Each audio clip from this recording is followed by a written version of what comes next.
găsit tuturor! Știi care e cel mai mare secret al tău, conform zodiei? Te gândești uneori la cele mai interioare zone ale naturii tale?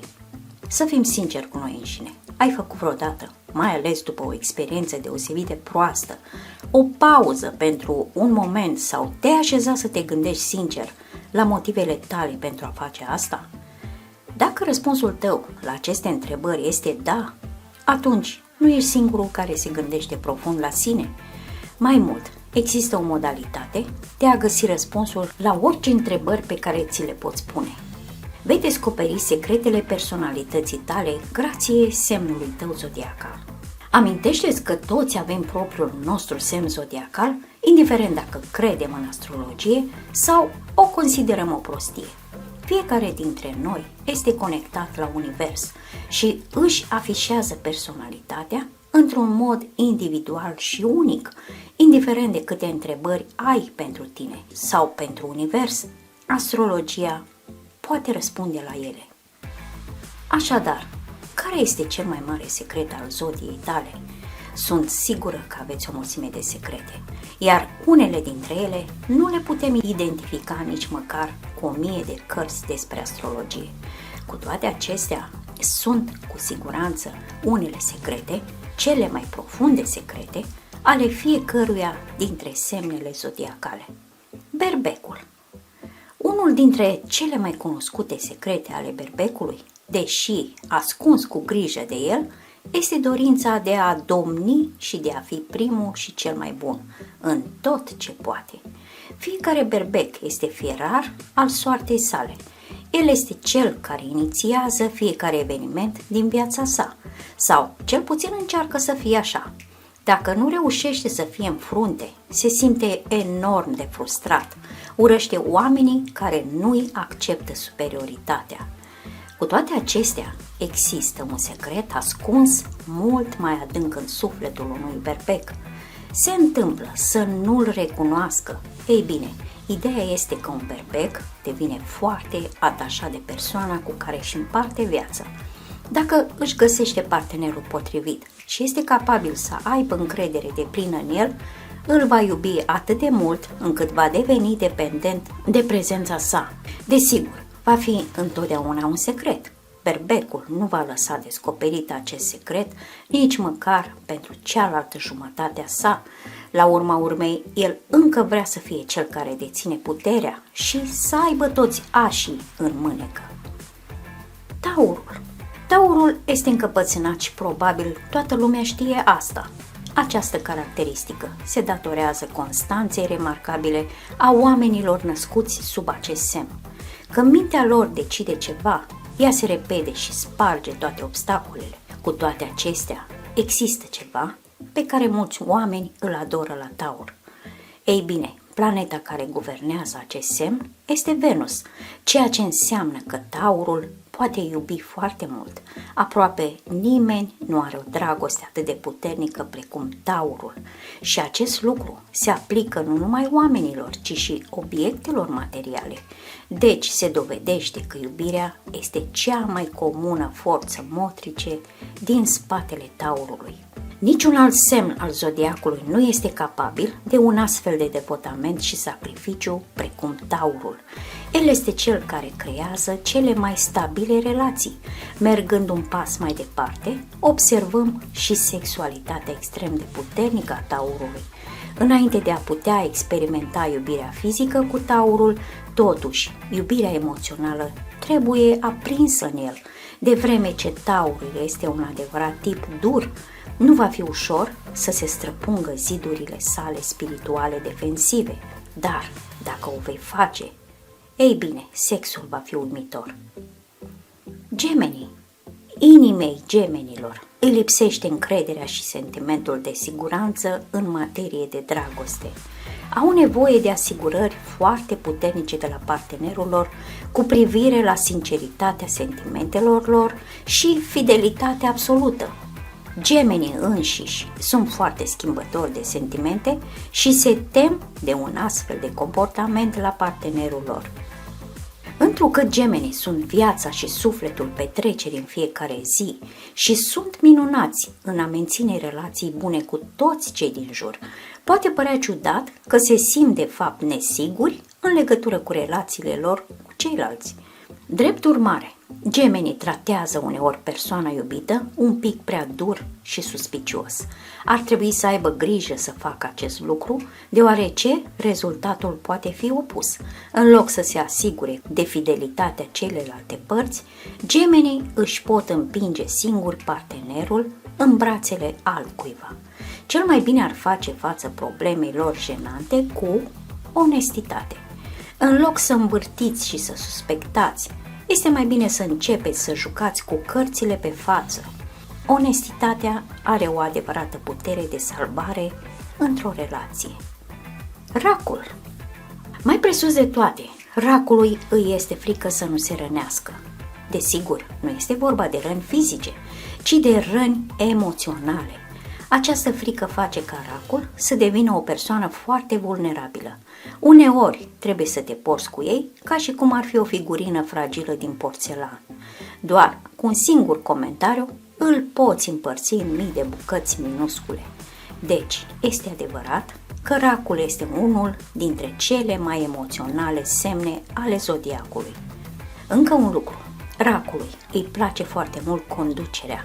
Cu toate acestea nu o face într-un mod similar cu berbecul. El își urmărește inima și vrea să-și conducă toate rudele în această direcție. Racul este condus de lună, așa că este atras în mod natural de treburile interne și casa lui este acolo unde este inima.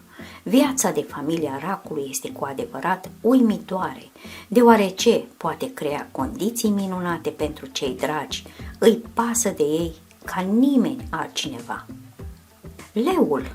Leul vrea mai ales să fie admirat. Nu contează cu adevărat ce te va face încântat la el. Principalul lucru este ca toată lumea să-l iubească. Eul leului are într-adevăr nevoie de mult respect de la ceilalți oameni.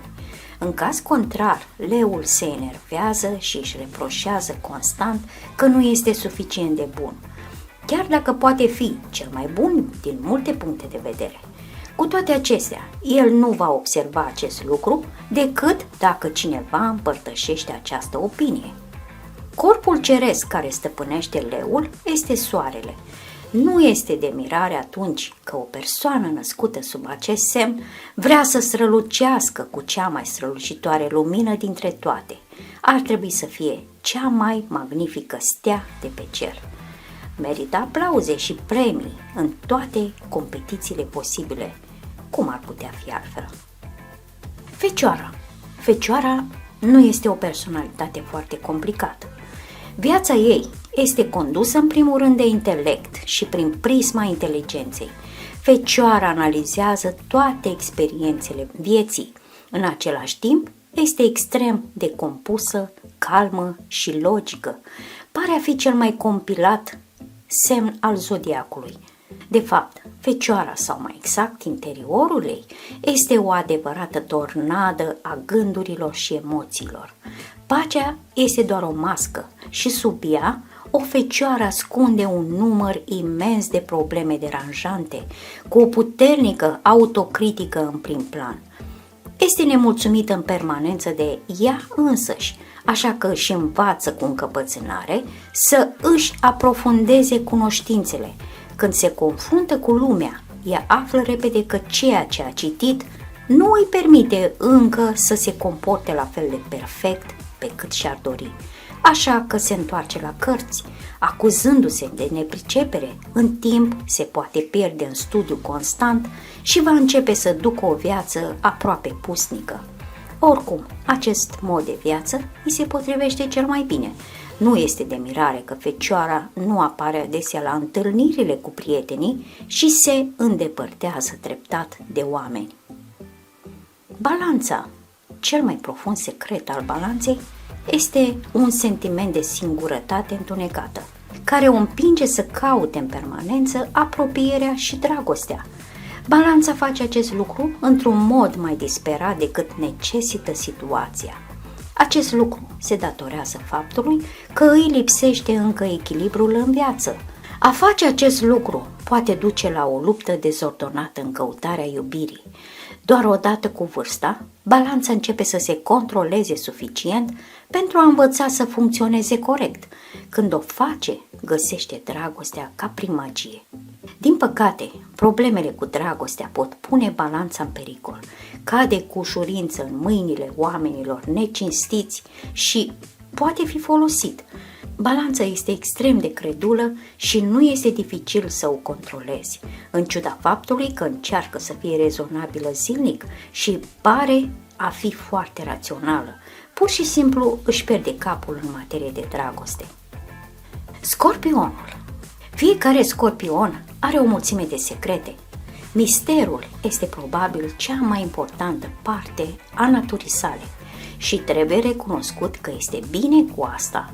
Chiar și cele mai simple cunoștințe pe care le înveți despre scorpion pot fi răsturnate în orice moment, deoarece secretele sale par să-l facă pe altcineva în întregime. Și care este cel mai mare secret al misteriosului scorpion? Fără îndoială, imensul său atașament. Când ceva sau cineva îi devine drag inimii sale, el nu îl va lăsa niciodată să plece. Orice s-ar întâmpla, scorpionul se va agăța de ceea ce este cu adevărat important pentru el. Uneori, prea mult. Este chiar capabil să comită cea mai urâtă crimă pentru a-și păstra comorile. Săgetătorul. Săgetătorul este o persoană foarte deschisă din fire și toată lumea știe asta. Este foarte ușor să-l cunoști din interior, așa că nici cel mai mare secret al său nu este un secret real. Toată lumea știe că săgetătorul se teme de angajamentul profund. Vrea să fie liber și vede orice fel de relație ca pe o amenințare. El este îngrozit de perspectiva de a fi prins în căsătorie sau de a lua un împrumut pentru o casă. Aceasta este o adevărată tragedie în viața lui. Este adevărat că vrea să-și găsească sufletul pereche pe viață, dar ideea unei relații stârnește în el o teamă nedefinită. Săgetătorul încearcă să profite de toate oportunitățile pe care îi le oferă viața. Incapabil să stea liniștit, rătăcește în lume în căutarea de noi aventuri. Chiar dacă aprinde o flacără de dragoste în cineva, se va retrage rapid când va realiza situația. O persoană îndrăgostită de un săgetător nici măcar nu va auzi cuvântul scuze, nu va mai fi acolo. El va fi plecat spre o altă aventură, după ce împachetase puțin în grabă, pentru că o altă aventură potențială apărută la orizont, cel puțin în opinia săgetătorului. Capricornul. Capricornul moare din dorința de a fi cel mai bun în tot ceea ce face. Din acest motiv, încearcă să nu arate cu orice preț slăbiciune. Înainte de toți ceilalți, el se comportă trufaș, chiar arogant. În acest fel dorește să demonstreze că eșecul nu este o opțiune. Îi este foarte teamă că nu va avea succes. Din acest motiv, el lucrează mult mai mult decât oamenii cu alte semne zodiacale. Capricornul poate chiar să funcționeze până la moarte, dar oricum nu va observa asta, atâta timp cât va obține succesul dorit și îl poate arunca în fața tuturor celor din jur. Desigur, ca rezultat, Capricornul obține cel mai adesea un succes spectaculos în viață. El este un lider născut și inițiator al multor eforturi uimitoare. De asemenea, finalizează întotdeauna toate proiectele începute. Nu s-ar ierta pe sine dacă ar lăsa ceva la jumătatea drumului. Vărsătorul. În cazul vărsătorului ar trebui să ne așteptăm la neașteptat. Este un om care privește lumea dintr-o perspectivă mai largă, o percepe ca un întreg. Acest lucru îl face pe vărsător ciudat și acționează excentric. El se remarcă printre oameni și se mândrește în secret cu asta. Iubește să fie diferit și când șochează pe cineva cu opiniile sau comportamentul său, zâmbetul nu-i părăsește fața o săptămână. Vărsătorul visează să ridice umanitatea la un nivel superior și continuă în eforturile sale de a o aduce la asta. Din acest motiv are unele probleme cu asimilarea cu alte persoane. El este acuzat de mulți că este îndepărtat și prea logic. Bineînțeles, vărsătorul nu înțelege acuzațiile pentru că nu simte nevoile emoționale la fel de puternice ca alții. Asta nu înseamnă că nu simte dragoste. Vărsătorul nu trebuie să vorbească despre sentimente toată ziua și cu orice ocazie. Peștii. Sensibilitatea extrem de puternică a zodiei Pești este poate cel mai mare secret al lor. În plus, probabil că nu vor putea niciodată să schimbe asta. Indiferent cât de mult au încercat, Peștii se retrag adesea din lume în peștera colorată a imaginației lor. Acesta este probabil cel mai visător dintre toate semnele zodiacale. În imaginația lor, Peștii se simt în siguranță și își pot realiza toate visele.